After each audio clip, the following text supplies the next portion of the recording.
All right, let's get right into it. The Indian government has just put a new bill on the table, and it could completely change the game for the country's huge online gaming industry.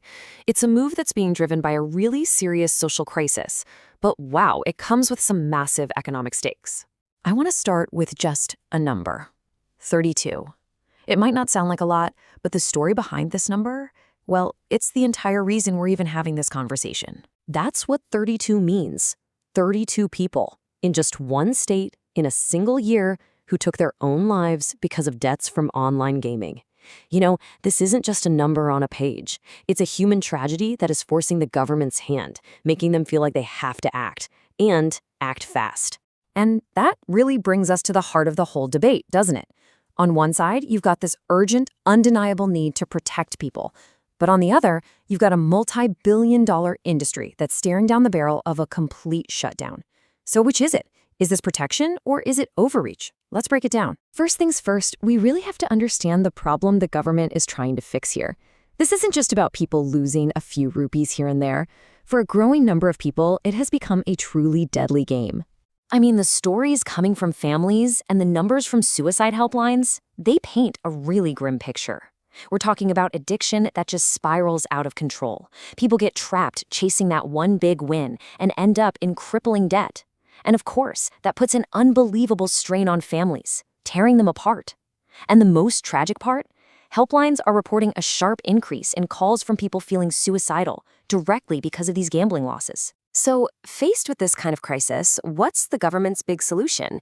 It's not new rules, it's not more restrictions, it's a complete blanket ban.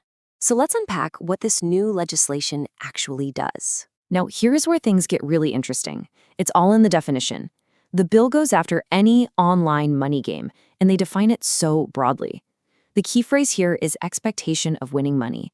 It literally doesn't matter if it's a game of skill like fantasy cricket or a game of pure chance like a slot machine. If you pay to play hoping for a cash prize, boom, this bill says it's a money game. And the ban itself is basically a three-pronged attack. First, they're just flat out prohibiting these services from operating in India. Second, they're banning all those celebrity ads you see everywhere, especially during things like the IPL. And third, and this might be the kill shot, they're cutting off the money by telling banks and payment apps to block any and all transactions for these games. It's a total shutdown. And they're not messing around with enforcement either. The penalties are incredibly severe. We're talking up to 3 years in prison and just massive fines for anyone who operates these games. There are even penalties for advertising them. And get this, and this really shows you how serious they are. The bill gives authorized officers the power to search, seize evidence, and even arrest people without a warrant. Okay, so that's the government's side of the story, and their powerful response. But what about the other side of this coin? This ban isn't targeting some small, shady market. It's aimed squarely at a massive, booming industry, and the economic fallout could be absolutely huge. Let's start with another number for you: $8 billion.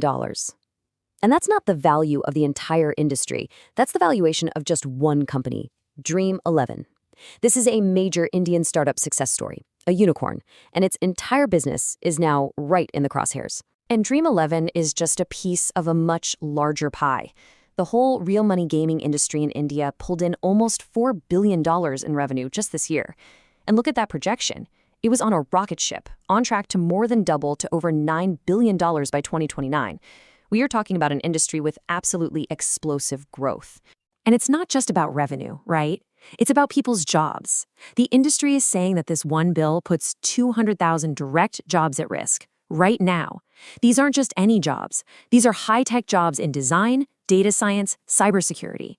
A single policy decision could make them all just disappear. So you can imagine the industry is pretty upset. A huge part of their argument is, hey, nobody even talked to us. They feel like this decision came out of nowhere, with zero consultation, and that it could literally wipe out their entire multi-billion-dollar sector. And you have to think about the ripple effect. It goes way beyond just the gaming companies. Huge global investors like Tiger Global have poured thousands of crores into this industry, and all that money is now at risk. That kind of thing can really shake wider investor confidence in India's stability. The government itself is going to lose out on a ton of GST revenue. And there's this real fear of reverse flipping, where successful Indian startups just pack up and move their headquarters somewhere with more predictable rules. So all of this leads to a really important question. Is a blanket ban the only option? Is it all or nothing? Well, many people in the industry and, frankly, a lot of other countries would argue no. They're pointing to a different path, a middle ground of strict, smart regulation instead of an outright ban. So you basically have two very different futures here. On the one hand, a blanket ban risks pushing the whole industry underground. People will just use VPNs to play on offshore sites, which opens the door to things like money laundering and leaves consumers with zero protection. But on the other hand, a path of strict regulation could be a win-win. We're talking things like mandatory ID and age checks, limits on how much you can deposit or play, and even affordability checks. This could protect people while still letting the industry grow responsibly, which is exactly what places like the UK have done. Now, it is important to add one little wrinkle here. The bill isn't against all gaming. In fact, it explicitly says it supports and encourages the esports industry. Competitive tournaments for games like FIFA or Dota. It recognizes those as legitimate, skill-based sports, and it draws a clear line between them and the games where you pay in with the hope of winning cash. So at the end of the day, we're left with this huge dilemma. You have a devastating social problem that demands action, and you have a thriving economic engine that's on the verge of being shut down. The question for India's policymakers, and really for all of us to think about, is this.